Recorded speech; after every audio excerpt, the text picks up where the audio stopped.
성도 여러분 안녕하십니까? 2022년 2월 2일 수요 새벽 말씀 함께 나누겠습니다. 함께 나누실 하나님 말씀은 누가복음 9장 18절에서 36절까지입니다. 본문에서는 예수님의 자기 계시에 대한 내용이 소개되고 있습니다. 본문을 통해서 예수님은 하나님의 그리스도시며 또한 영광의 주님이라는 사실에 대해서 함께 묵상하겠습니다. 첫째 묵상할 내용은 예수님은 하나님의 그리스도, 즉 우리의 구원자라는 사실입니다. 본문 18절에 보시면 예수께서 따로 기도하실 때에 제자들이 주와 함께 있더니 물어 이르되 무리가 나를 누구라 하느냐라고 하였습니다. 오병이어로 5천 명을 먹이신 기적의 사건 후에 예수님은 제자들에게 무리가 나를 누구라 하느냐라고 물으셨습니다.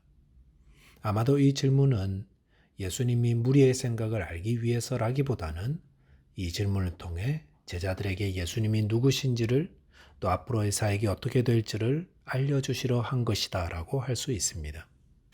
본문 19절에 보시면 대답하여 이르되 세례 요한이라 하고 더러는 엘리야라 더러는 옛 선지자 중에 한 사람이 살아났다 하나이다 라고 하였습니다. 제자들의 대답을 보면 사람들은 예수님의 사역을 보면서도 예수님이 누구신지 바로 알지 못하였던 것 같습니다.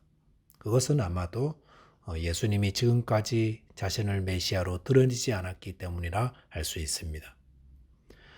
그럴 때 본문 20절에 보시면 예수께서 이르시되 너희는 나를 누구라 하느냐? 베드로가 대답하여 이르되 하나님의 그리스도시니이다 하니라고 하였습니다.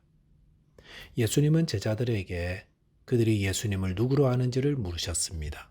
그러자 베드로가 하나님의 그리스도시니이다라고 대답하였습니다. 베드로는 예수님을 정확하게 알고 있었습니다. 그리고 이를 통해 다른 제자들에게도 예수님이 하나님이 이 땅에 보내신 그리스도, 즉 구세주라는 사실을 알려주셨습니다. 그런데 본문 21절에 보시면 경고하사 이 말을 아무에게도 이르지 말라 명하시고 라고 하였습니다. 예수님은 왜 베드로가 예수님에 대해 바른 신앙 고백을 했을 때에 경고하사 아무에게도 이르지 말라 하신 것입니까? 아마도 그것은 제자들의 예수님에 대한 이해가 불완전하기 때문이다 할 수 있습니다.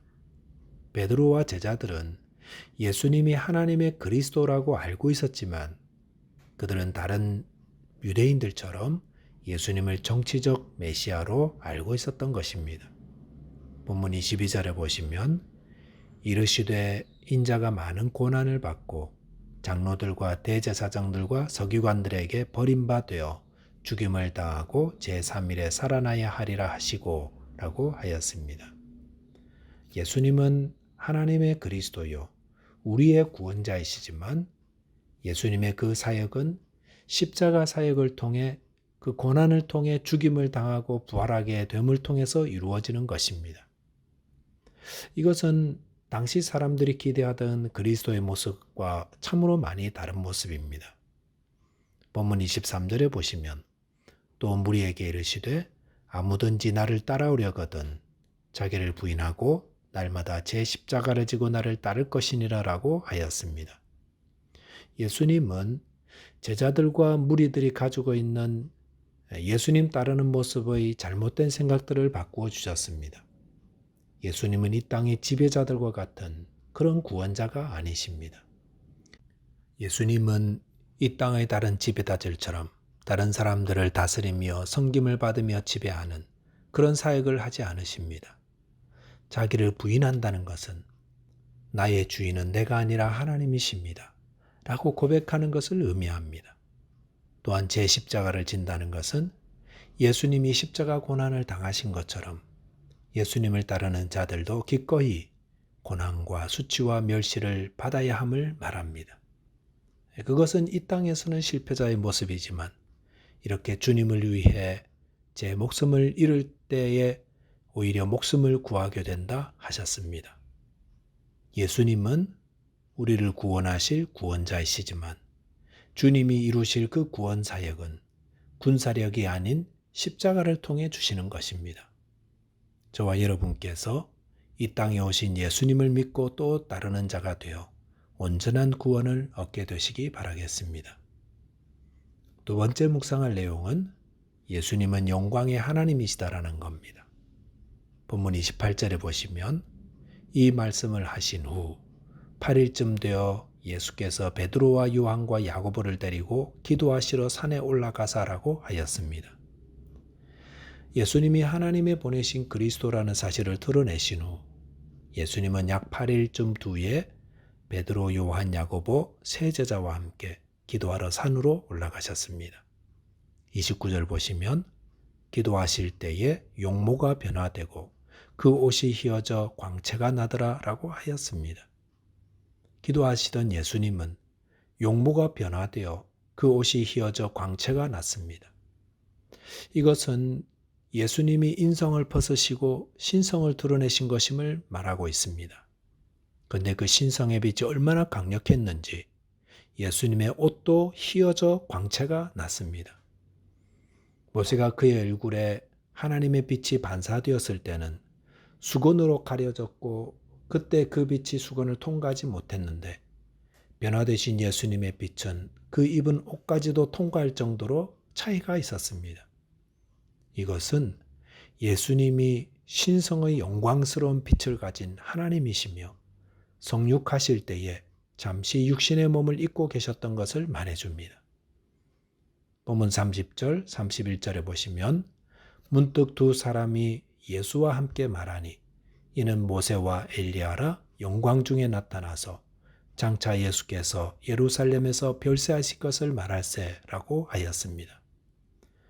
변화되신 예수님은 구약을 상징하는 두 사람, 즉 모세와 엘리야와 함께 장차 예수께서 예루살렘에서 별세하실 것을 말씀하셨다고 했습니다. 예수님은 유대교 지도자들의 정치 권력 싸움에 말려서 돌아가신 것이 아니라 구약을 대표하는 모세와 엘리야가 증언하듯 하나님의 약속하신 구원의 섭리 안에서 이루어진 것이었습니다.